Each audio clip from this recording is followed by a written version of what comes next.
Hello mga mare! Welcome back sa aking bagong video. For today's video nga mga mare ay mag-grocery na naman ako.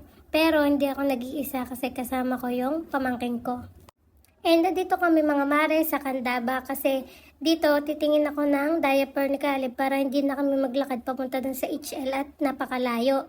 At ayan nga nakakaiyam at dahil sobrang close up lagi siyang mag-video sa akin. At tingnan nyo nga mga mare at ang gandang tingnan kasi ako na yung nakikita nyo habang nag-grocery, hindi yung puro nilalakadan ko lang. At dyan ay kumuha ko ng biskwit ni Caleb kasi magutumin yung batang yun. At bumili na nga din ako mga mare ng panghugas ng tsupo ni Caleb kasi daddy is life pa rin doon. At ito yung isang reason kung bakit nag-grocery na din ako ang off-lotion kasi ang lalaki ng lamok for today's video at iwas tayo sa dengue. At napaupo nga ako dyan at sinabi ko doon sa pamangkin ko na ito lang yung babayadan natin, ang sayang pa ng pinila. Doon na lang tayo sa HL. At yan, pinagbabalik ko naman guys yung mga kinuha namin at di ko naman isinuksok lang kung saan dyan. Yung iba kasi dyan mga mare, hindi naman nila bibilhin, nilagay-lagay pa nila dun sa basket nila, kung saan nila inilagay. So yan, naglalakad na kami dyan ng pamangkin ko, papunta kaming HL niyan at nilakad na lang namin kasi maganda pa naman yung panahon, hindi ganun kainit. At medyo malapit na kami dyan. At narealize ko mga mare na malapit nga lang pala yan sa Ormeco ay hindi ko pa nadala yung resibo ko kaya hindi ako nagbayad muna at matagal pa naman yung due date. At yan, pinuntahan ko muna yung diaper at pinabot ko sa pamangkin ko kasi hindi ko talaga abot sobrang taas kaya sabi niya ay siya na lang. At yan, nagtitingin-tingin kami dyan ng Joy at wala naman akong nabiling Joy na malaki. Meron dyang malaki, sobrang laki. And yan, kumuha na din kami ng biskwit at nagkita kami dyan ng Paji Bar na kakaiba. At itong sunflower seed, kinuha na din namin at hindi pa pala. At naghahanap kami dyan ng scanner ng kung magkano.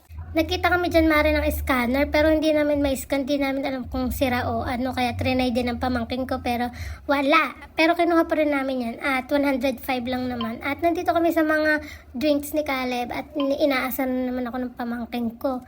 At yan, napag-decidean ko na yan at tiningnan ko 55 pesos. Sabi ko okay na yan. Tapos nagkita ko dito ng Alaska na chocolate drink, sabi ni Caleb na hindi naman chocolate, mas mura at 6 pa.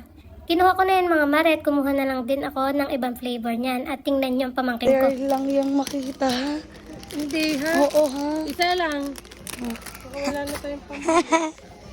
Kita niya naman mga mare na super happy ng aking pamangkin pero ako super compute ako dyan kung magkano na kasi kakunti lang dala namin at nakita kami dyan ng Avengers daw pero frozen. Paano yun?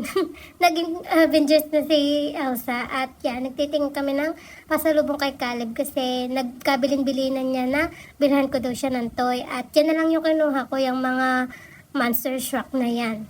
Matapos na nga kaming makapamili mga mare ng ipapasalubong kay Caleb ay padiretso na sana kami dyan sa counter pero yan, nagkita ang pamangkin ko ng mga pabango. And yan, nakita ko din yung off-lotion at binili ko na din. At ito na mga mare at nasa counter na talaga kami at ang daming kalokohan ng pamangkin ko. Diyos ko. At yan, nag-umpisa na si Mare na mag-punch at nagulat ako na sa 1,000 na agad pero yun pala na isama niya dun sa isang nakatenga sa kanya kasi parang Gcash yung binayad niya at Diyos ko, kinabahan ako mga mare, parang ibabalik ko lahat ng pinamili ko. At syempre mga mare, pagkatapos namin dyan ay Diyos ko, ang dami nangyari sa buhay namin ng pamangking ko.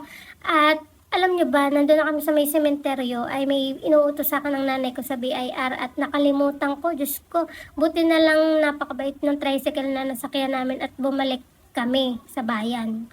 Tapos, nung matapos na ako magbayad mga mare, si kuya nawala. Yung pala bumili ng Chokes Togo kasi parang ulam yata dun sa kasama niya sa bahay or ewan ko. At syempre, ang ending na naman, nag-stroll na naman kami ng pamangking ko. Isinakam na kami dun sa bahay nila para dalahin yung Chokes Togo na binili niya. At Diyos ko, nag-stroll kami bago pa kami makauwi. Ang nanay ko nag-iintay na pala. At syempre, ang aking pangako sa aking pamangkin ay mag-milk tea kami dito sa 39ers na lang at Diyos ko, ang dami nangyari sa buhay namin at iniinom na lang namin sa sobrang init at sobrang uhaw, Diyos ko mga mare. At yan, craving satisfied naman siya at ito na mga mare, ang sinasabi ko sa inyo, itong itong part na to.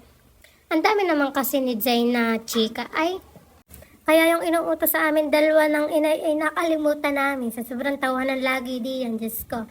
Buti na lang napakabait ni Kuya at ang ganda ng pa-music niya sa kanyang tricycle. At yun, pauwi na kami guys. Thank you for watching. Goodbye.